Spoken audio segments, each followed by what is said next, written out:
What we have discovered is that the central challenge that industries face is not so much knowledge or competence as we understand it in terms of skills, capacities, etc. That actually in our country is imparted quite well and people are able to develop it also on the job. So that is not really where the challenge lies. The real challenge seems to be that only a very small proportion of the people who enter their careers are entering the careers from the perspective of being contributors. When a contributor works, and usually we find that in an organization there are only 7-8% who are contributors, they make a difference in everything. They make an impact on the organization. And they are able to take that knowledge which they have and convert it into results, into transformation of some kind or the other. Such people actually are valued very deeply by organizations, and very often you find that it is these people who effortlessly seem to also develop and grow in their careers and so on and so forth. Also, we find an interesting thing from the other side. If you take individuals themselves and we look at them, we find that there are two broad attitudes with which they come to their careers. One attitude we call the acquisitive career or the acquisitive mindset, which says that my whole objective of my career is to receive. I have to get for whatever I am doing. So I have to get higher salary, I have to get this, I have to get promotions. So they are constantly calculating in their mind what they will get next. In such a case, their mind becomes confused actually. They are not able to focus on the task at hand. They are already focused on only one thing.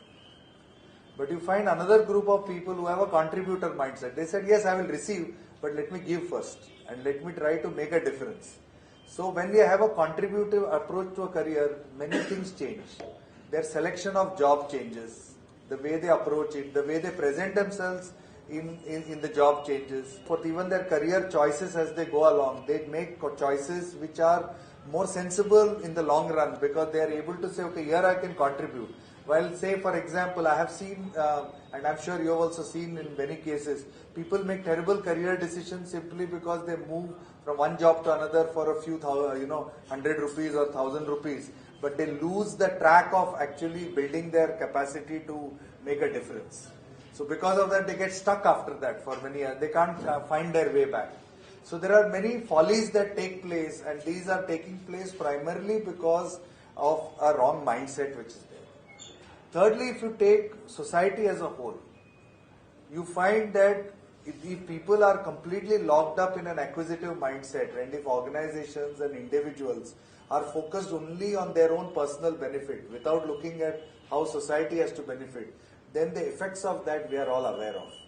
We know how much in this country already in the last few months and years, particularly there has been a growing disenchantment with the realization that people in very key positions, for example, care less for the welfare of all of us and care more for their personal welfare.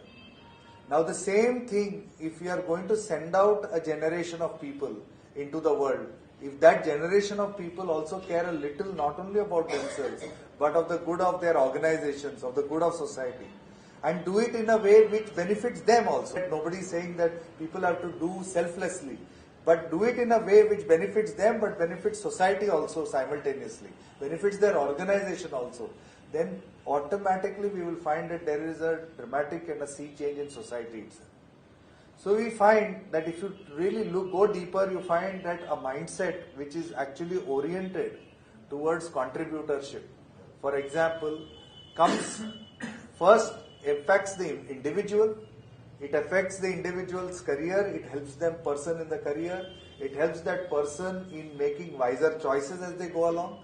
It also gives more fulfillment to the person because when you do something of value, your self-esteem grows. Your sense of confidence in yourself grows. If you are constantly taking without having done enough, then automatically you can find that your inner confidence doesn't grow. So they benefit tremendously. The organizations benefit. The society benefits. So there is an overall benefit for all stakeholders in a sense when something of this sort happens.